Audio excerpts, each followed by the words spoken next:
the public, and you know, it is a noble thing to run for office. It's been said, and I truly do believe that. And so I appreciate him and all the candidates for doing that, and I appreciate him for coming to Clay County.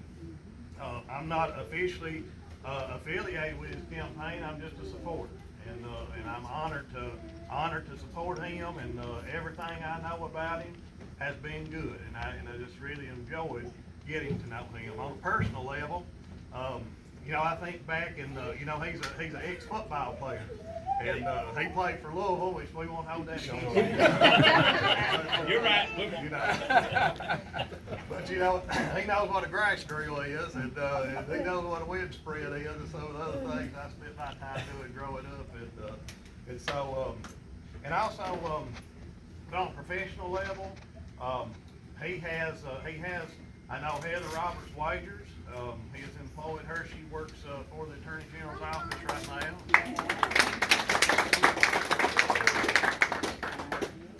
We know and love her, and Tony Snow. Well, I don't think currently you're employed with the AG's office, but you were, and so you know, he's just somebody that's had ties to Clay County, has been interested in the well-being of Clay County, and so I'll get out of the way and let him talk. He is the 51st Attorney General of the Commonwealth of Kentucky, and we hope and pray that he will be the next governor of this great Commonwealth.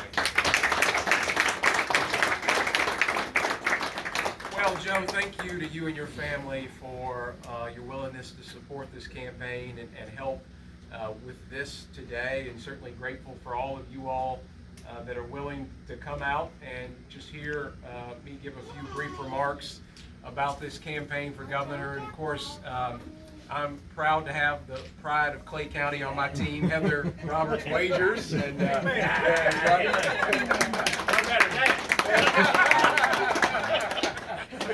not go that far.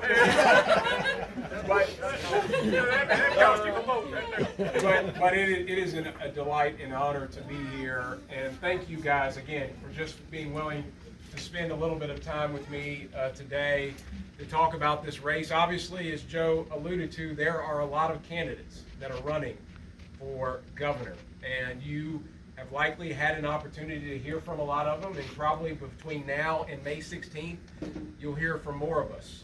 But what I have tried to articulate over the last several months now is the stakes that are at play in this race in 2023.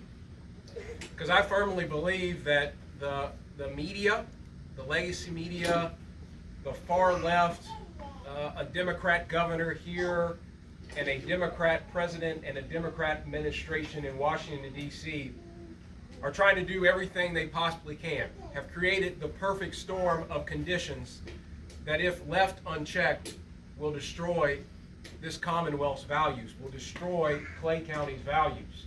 Not only will it destroy our values, it's going to hurt the pensions of teachers, firefighters, and police officers. It's going to destroy our coal industry, and it's going to destroy our economy. And so really, 2023 is one of these inflection points where you and I together have an opportunity to say what we want for our Commonwealth.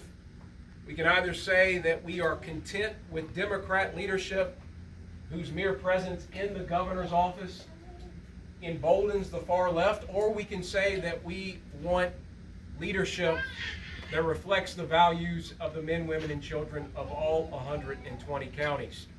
And that's what's at stake in this election. That's what's at stake in 2023. And ladies and gentlemen, I don't know about you, but I firmly believe that we cannot afford 4 more years of Andy Beshear in the governor's office. And the reason I believe that is because his leadership has been inconsistent with our values. His leadership has meant higher murder rates in our largest cities. His leadership has meant lockdowns and shutdowns. It's meant the demoralization of our law enforcement community. It's meant our coal industry has come under attack from the Biden administration and hedge fund managers and big business because they want to get rid of the fossil fuels industry. It's meant vaccine mandates have been threatened from Washington, D.C. on Kentucky. It's meant that our unborn have been threatened at every turn. And it's meant that if you've been a parent and have at all expressed any concern about the loss of learning of your kids, or if you've expressed any concern about the curriculum that your kids are learning, it's meant that you go to your school board to complain, and then you find out that the Department of Justice has labeled you as a domestic terrorist, and our governor has said nothing. And Democrat leadership has also meant that fentanyl has come across the southern border, and it's made its way into Kentucky, and it is poisoning our communities. That's what Democrat leadership has looked like over the last 3 years, and that's why I say we cannot afford 4 more years of it. Because you and I understand a Kentucky that can look so much different from the one that we have now. We can have a Kentucky in which it is known that we respect the men and women in our law enforcement community. We can have a Kentucky in which we respect the constitutional rights of our citizens, and we don't pick winners and losers. We don't tell people that they can go to a liquor store but they can't go to church. We don't tell people that big business can stay open but small businesses have to close. We don't tell people that pro-life facilities have to close but the abortion clinics can stay open. Because that's exactly what Andy Beshear did in the midst of the pandemic. We can have a Kentucky in which we don't close down schools for 2 years.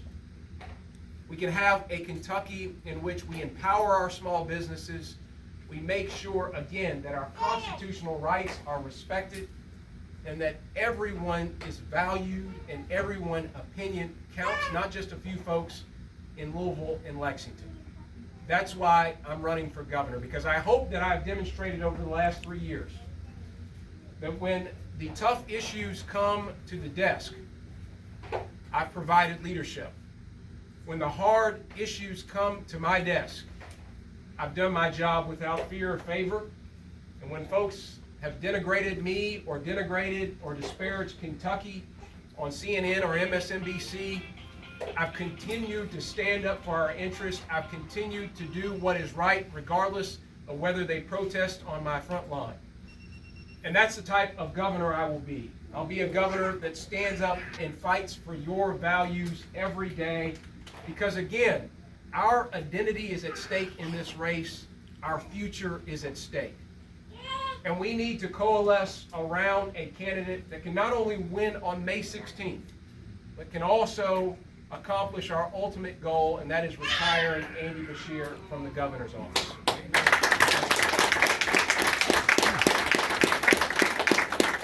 And some candidates in this race are running on an ad, but I'm running on a record. And my record speaks for itself. Over these last 3 years, again, I've been fighting for your values. When Governor Beshear said that he was going to shut down churches, I went into federal court and after 9 days got churches reopened in the Commonwealth of Kentucky.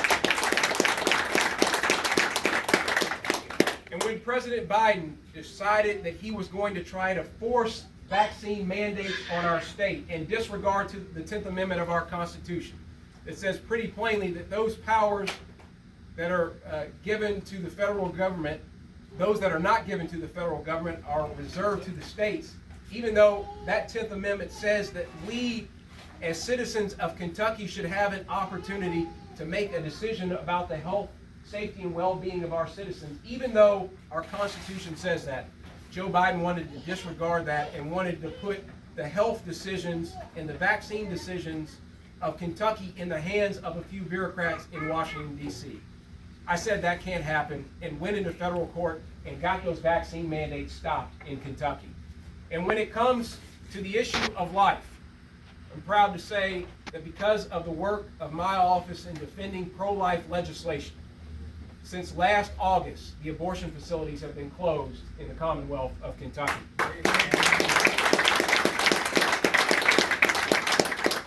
And when it comes to fighting the opioid epidemic, look, later today I'm going to be at a forum to talk about fentanyl. And I know Joe and a few others in this room will be a part of that conversation as well.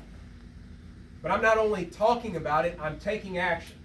Because of the work of our office, we've brought in nearly $900 million that's coming into our counties and cities and going into the Opioid Abatement Advisory Commission to fight this effort. because we understand that it is hitting our people hard. And it's not enough to just talk. We now need action, and I'm proud of the work that we've done on that front. Again, I'm going to continue to keep fighting for your values and your interests. I'm not going to be beholden to the big moneyed interests and the big liberal ideas that are coming out of California and Massachusetts. I'm going to be standing up for your values right here in Clay County. And let me be very clear on one point, that when the Department of Education is led by a commissioner named Jason Glass, and he goes in front of a committee of the General Assembly and says to those members that if a teacher expresses any concern about the gender ideology curriculum that is creeping into our schools, and he says that if they have any issue with that they need to find another job, my response to him is very clear. They don't need to find another job. Jason Glass needs to find another job, and I'm going to help him do that in November. And so that is what this race is about. Making sure that we maintain the values of Kentucky, making sure that what we care about in the Commonwealth is represented in the People's House, in the Governor's Mansion. And that's what me and Mackenzie are trying to bring to this race. And so I hope you all will give me an opportunity. Now, I've already picked up some endorsements. President Trump has endorsed this campaign. Susan B. Anthony, Pro-Life America, has endorsed this campaign. Kentucky Right to Life has endorsed this campaign. Over 100 law enforcement officials have endorsed this campaign. But at the end of the day, what is going to make the difference between winning and losing, frankly, on May 16th, and making sure that we have a strong nominee that can win in November, is you all. We're going to have to make sure that every person gets to the polls. And we've had some strong polling to show that we're in a good lead, but we're not resting on those laurels, because we know that there are going to be a lot of dollars spent in this race, and we've just got to make sure that we get people to the polls to reflect what we know is that you all want a strong candidate that can take the battle to Andy Beshear. I'm confident that I'm that candidate. I'm confident that, again, we can have a brighter and better future, a brighter and better version of Kentucky if we are just willing to make a good decision this year. We can have a Kentucky in which we involve parents in the educational opportunities of their kids. We can have a Kentucky, again, in which we respect the constitutional rights of our citizens. We can have a Kentucky in which the unborn are protected and that their lives are valued. We can have a Kentucky in which we make sure that we encourage and support our law enforcement community. And we can have a Kentucky in which everyone's opinion is valued, not just a few folks in Louisville and Lexington, and not just a few folks that have the loudest voices on social media. We can have the Kentucky that all of us want and all of us understand intrinsically is our value set. I hope you'll join us in this campaign. God bless you, and God bless our Commonwealth. Thank you.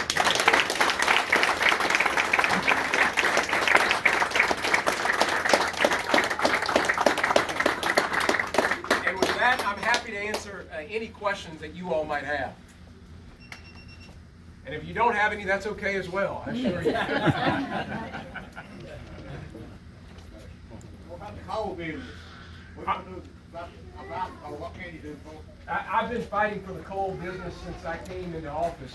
You know, right now, there's an effort afoot by, again, those hedge fund managers I talked about in New York and the Biden administration that wants to destroy the coal industry here in Kentucky. They want to get rid of fossil fuels by 2035 or 2050. That would devastate the economy of Kentucky. And so on a number of issues, I have fought against that in preserving our coal industry and saying that in Kentucky, when it comes to the pension investments, that the decisions that are made in Frankfurt about pension investments, we are not going to go towards what I refer to as woke capitalism, meaning investment strategies that preclude investment in coal. I've been fighting that for the last 3 years and I'm going to continue to do that as governor. Governor DeSantis in Florida and Governor Sarah Huckabee Sanders in Arkansas have built an alliance to say that we need to invest in the coal industry, and we need to put dollars in the coal industry because the return on investment is good for our state, and it's good for folks that are retiring as state employees. So I want to be a part of that alliance. Governor Beshear has opted not to be a part of that alliance. I need a governor that's going to be a part of that, and I certainly will. Everybody here is associated with coal business at one time, helped in our house. But back in the day, we had like you could buy a 2-acre permit for the small people, small, not the billionaires. The small people get the tax here, started allowing for 10 people. And we talked like maybe about 10-acre permits. Would you consider something like that to and I do all the red tape? Absolutely. Look. All of the stuff that keeps you from working. Absolutely. Look, we've got to get as many people involved in Kentucky's economy as we possibly But can. they put a lot back in the economy without spending. That's right. If you got $50 million, you're not gonna worry about it anyway. That's right. That's about $500 million, carry, just like you get a 10-acre permit, that gonna do all the red tape and done and over with. We need to get out as much bureaucracy out of the way as possible to get folks, individuals that are trying to better themselves and utilize the natural resources that we have here. I'm fully in support of that. Absolutely. Good. Yes, So sir. you're the third one I talked to about the candidates. Good. I like that idea. Absolutely. I like it too. I don't want politicians, I want a governor. Yes, sir. Idea. Yes, sir. I really help a county like Clay County, Liberty County, small county, a lot of people back to work. That's right. I fully support that. Yes, sir. Yeah, and also everybody tax. Right. Our county's dead around, every corner, we Right. We've been out about an hour, 6 years, about 5-6 years. And there's not a mine nowhere in Clay County already got. Well, anyway, you can get your job in Coalfield. Not very my family. I know it's 38 years. I worked in coal business 38 years. Well, God bless you. Look, there's, that has been the backbone of a lot of communities, particularly here in Eastern Kentucky. Consider that, you probably hear that governor, I'm saying. From your lips to God's ears. Consider that if you are elected, like, don't just let it cloud out the door like the rest of politics. No, you don't have to worry about that. I got a buddy who called me if you don't. All right. Fair enough. What about drinking water? About drinking water? Yep. We want to make it as clean as possible, and I know that there's been some challenges over, go ahead. My thing is, we have no city water. Our wells are going dry, our water ain't fit to drink, it ain't fit to bathe in, and, we can't get no help with it. And is that here, right in Manchester? It's here in Manchester. Okay. There's 2 little roads, it's in a circle like this right here. Don't have no city water. We can't get it, no help. And is it just the water lines are not extended to those Yeah, areas? that's it. We've been promised and promised. And what does that process look like? You have to familiarize, so is it, just city government has not expanded those lines, or how is that? Well, they say they have money, and then they say they don't got it. Okay. So, we've been, it's got so bad now that, we're just in a jam. We got people without water, we got people hauling water, and, all of our cooking and stuff, we have to buy water to cook with it. And, we're a small, 2 little small communities, we need help, we can't get no help.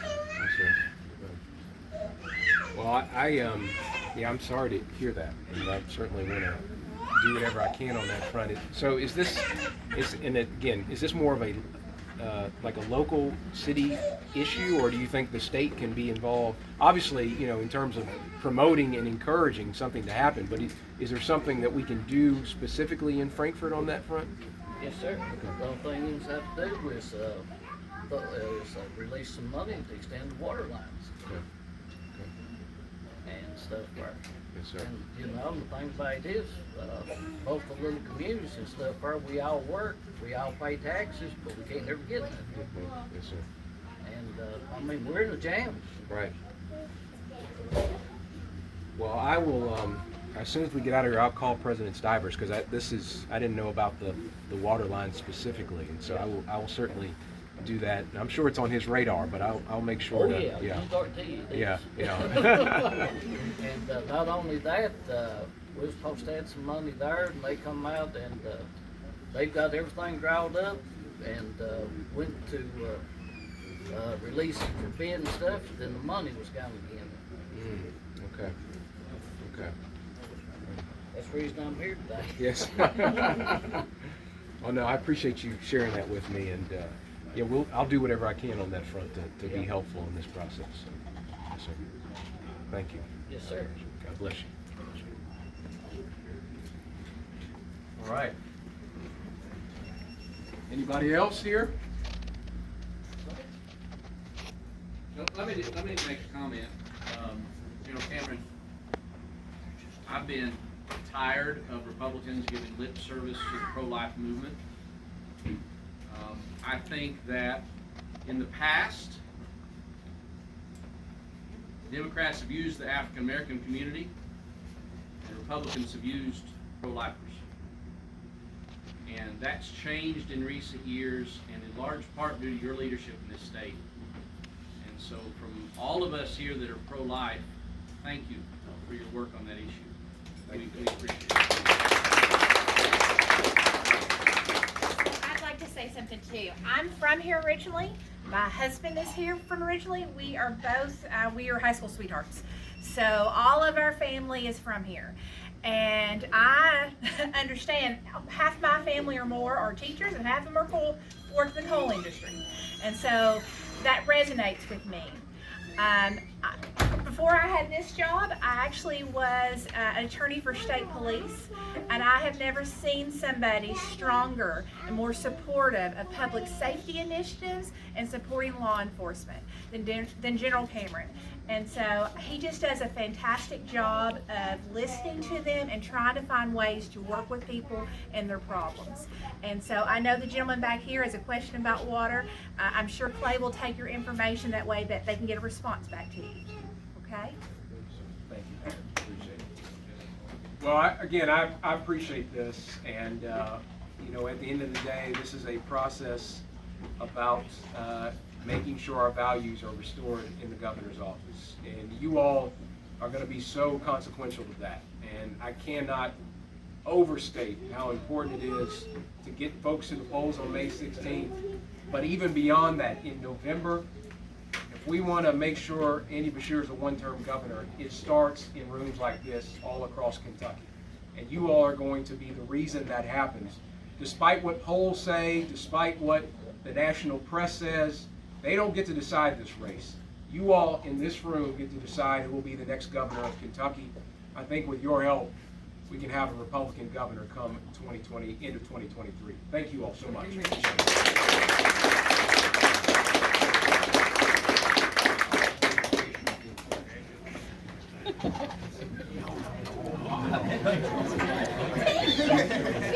I thought that was you.